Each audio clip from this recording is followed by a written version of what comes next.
공정거래위원장님. 네. 네. 대기업 집단의 경제력 남용 방지를 제1의 목표로 말씀을 하셨습니다. 네.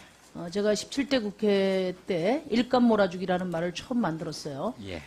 그리고 그때 당시는 이제 경제개혁연대 소장이셨던 우리 김상조 교수님하고 총수일과 부당한 그 사익 편취 근절을 위해서 애써왔는데, 공정거래위원장 대회 보시니까 그동안 일감 몰아주기가 효과적으로 통제돼 왔다고 생각하십니까? 수법은 나날이 발전했고요. 아마 공정거래위원회의 어떤 규제 수단은 그걸 따라가지 못하고 있다라는 느낌을 많이 받았습니다. 네, 그렇습니다. 매우 무기력하거나 실망스러웠다. 네. 저는 그렇게 보고요. 재벌들이 강화되는 행정 제재를 비웃듯이 법의 사각지대에서 더욱 교묘하게 일감을 몰아주고, 정부가 걸어가면 뛰고 정부가 뛰면 나르는 이런 방식으로 발전을 하고 있다고 봅니다. 물론 여기에는 우리 공정거래위원회가 특히 대기업, 재벌 대기업의 매우 공손위원회가 되었기 때문이라는 지적도 피할 수 없다고 생각합니다.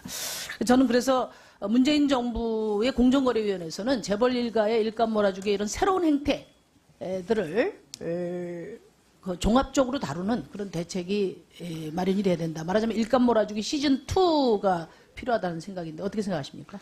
예, 맞습니다. 사실은 굉장히 기법이 발전했기 때문에 법 위반 혐의를 포착하는 것도 쉽지를 않은데요.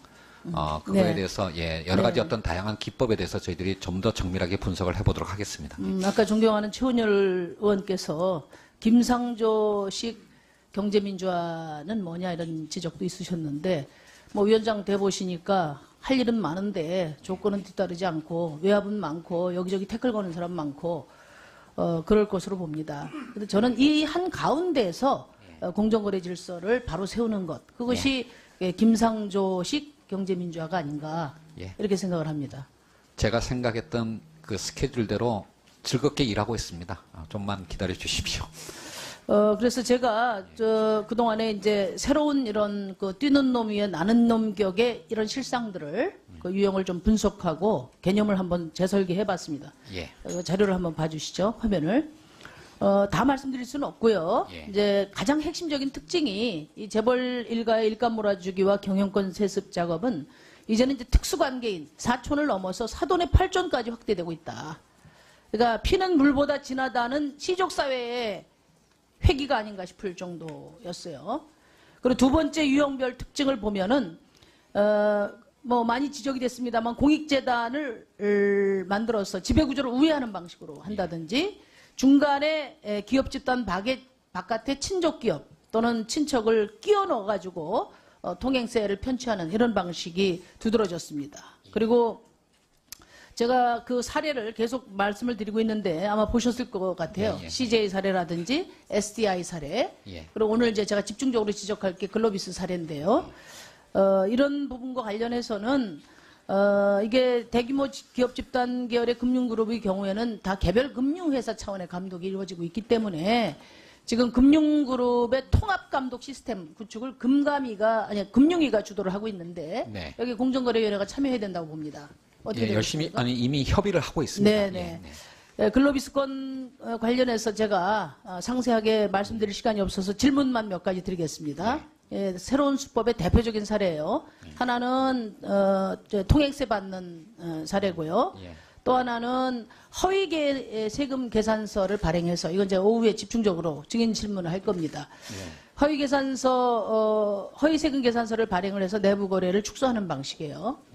근데 첫 번째로 지금 그 정의선 부회장 사돈 기업인 3표를 통해서 중간에 끼워 넣어서 통행세를 받는, 이것은 공정거래법 제23조 1항 제7조에 해당된다고 보는데 어떻게 생각하시는지, 첫 번째.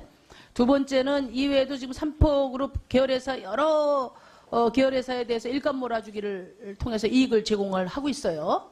근데 삼표의 경우에 정몽구 회장의 특수관계인은 아니라 하더라도 정의선 부회장으로 봐서 특수관계인인데 이를 행정규제할 수 있는 규정이 있는지 묻고 싶고요. 그 다음에 이렇게 지원을 해도 이 계약 주체가 광업업체라는 이유로 내부거래에서 빠지고 특수관계인 지분 30% 규정하고 있는 현행법상 일감 몰아주기에 해당이 안 된단 말이에요. 그래서 이 상장 기업의 30% 일감 몰아주기 그런 방안에 대해서 어떻게 생각하는지. 예. 마지막으로 여러분들이 아까 그 법원의 보수적 판결에 대해서 지적이 있었습니다. 저는 뭐 제가 법원의 보수적 판결이라고 보는데요. 문제는 이 부분을 더 역량을 강화하는 것도 중요하지만 공정위가 행정 제재에 머무르지 않고 적극적으로 검찰 고발을 하고 검찰과 함께 수사할 수 있는 그런 제도적 틀이 필요하다고 생각하는데 이 점에 대해서 어떻게 생각하는지에 대해서 답변해 주시죠. 예, 그 현대차 그룹과 3표의 거래 관계는 분명히 친인척에 포함이 안 되기 때문에 23조의 이 사익 편취 규제는 적용할 수 없습니다만은 지적하신 바와 같이 23조 1항 7호 부당 지원의 적용 대상은 됩니다. 이 부분에 관해서 저희들이 엄밀하게 검토를 해보겠고요. 뭐 현대차 그룹 쪽에서는 이 부분에 관한 문제 해결의 의지를 지금 보이고 있으니까 그거에 대해서 정확하게 다시 한번 실태를 파악해 보도록 하겠습니다. 그리고 사익 편취 규제의 기준을 20, 30으로 돼 있는 것을 20으로 낮추는 것은 물론 시행령 개정으로 할 수 있는 사안입니다만 이 부분은 법률 개정안이 지금 정부에 상정돼 있기 때문에 의원님들의 그 결정을 저희들이 따르도록 하겠고요. 지금 검찰과는 이 협업을 하기 위한 실무적인 논의는 이미 시작을 했습니다. 네. 진행을 할 겁니까? 검찰 시스템은? 예. 일단은 이거는 그 전속고발권 폐지와 관련되어 있는 문제이기 때문에 6개 법률 중에서 어느 법부터 어느 조항부터 풀 것인가에 관해서도 논의를 하겠고 또 그거를 풀지 않는 과도기 단계에서는 검찰과의 어떤 협업이 필요하기 때문에 이 부분을 전부 다 법집행체계 개선 TF의 중요한 과제로서 지금 논의를 하고 있습니다. 예, 심상정 의원님. 상세하게 말씀드릴 시간이 없어서 질문만 몇 가지 드리겠습니다. 네. 예, 새로운 수법의 대표적인 사례예요.